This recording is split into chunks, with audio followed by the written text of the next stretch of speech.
नमस्कार दोस्तों, आप सभी को हमारे चैनल में स्वागत है। अगर हमारे चैनल में आप पहली बार आए हैं तो वीडियो को लाइक करके चैनल को सब्सक्राइब करना न भूलिए। चलिए कहानी शुरू करते हैं। एक गांव में रामलाल नाम का एक बुजुर्ग व्यक्ति रहता था। उसके 2 बेटे और एक बहू थी। रामलाल ने अपनी पूरी जिंदगी मेहनत से काम करके एक अच्छी संपत्ति बनाई थी। उसने सोचा था कि बुढ़ापे में उसके बेटे और बहू उसकी देखभाल करेंगे, लेकिन उसकी किस्मत कुछ और ही थी। रामलाल के बड़े बेटे की शादी कुछ समय पहले हुई थी। जब तक बहू घर नहीं आई थी सब कुछ ठीक चल रहा था, लेकिन शादी के बाद माहौल बदलने लगा। बहू का व्यवहार रामलाल के प्रति बहुत ही बुरा था। वह रामलाल की सेवा तो दूर, उल्टा उसके साथ दुर्व्यवहार करती। धीरे धीरे बड़ा बेटा भी अपनी पत्नी के बहकावे में आ गया और उसने भी अपने पिता की देखभाल करना बंद कर दिया। बहू रामलाल के खाने पीने का ख्याल नहीं रखती और कभी कभी तो उसे भूखा भी सोने के लिए मजबूर कर देती।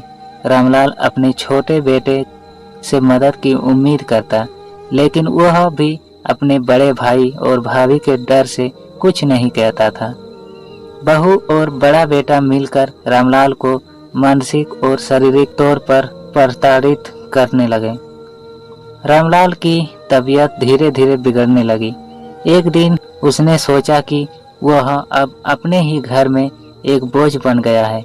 वह चुपचाप गांव के मंदिर में रहने चला गया।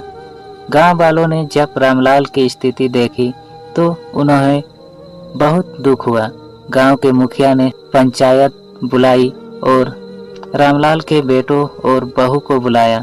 पंचायत के सामने जब रामलाल ने अपनी पूरी व्यथा सुनाई तो सभी लोग बेहद दुखी हुए।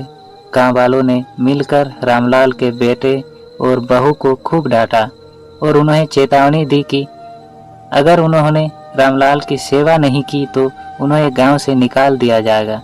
आखिरकार बेटे और बहू को अपनी गलती का एहसास हुआ। उन्होंने रामलाल से माफ़ी मांगी और उसकी देखभाल करने का वादा किया। तो दोस्तों, इस कहानी से हमें ये सीख मिलती है कि माता पिता ने अपने बच्चों को पाल पोस कर बड़ा किया है, इसलिए उसका सम्मान और देखभाल करना बच्चों की जिम्मेदारी होती है।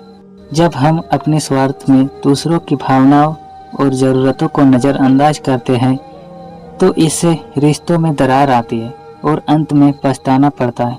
जब परिवार में कोई अन्याय हो तो समाज को हस्तक्षेप करना चाहिए और सही का समर्थन करना चाहिए, जैसे कि कहानी में पंचायत ने किया। बुजुर्ग लोग अक्सर शारीरिक और भावनात्मक रूप से कमज़ोर होते हैं, इसलिए उसकी देखभाल करना हमारी नैतिक जिम्मेदारी है। गलती के बाद माफ़ी मांगना और उसे सुधारने की कोशिश करना महत्वपूर्ण होता है, जैसे अंत में बेटा बहू ने किया।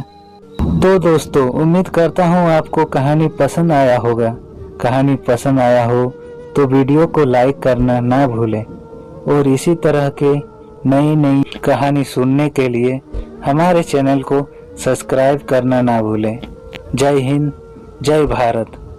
धन्यवाद दोस्तों।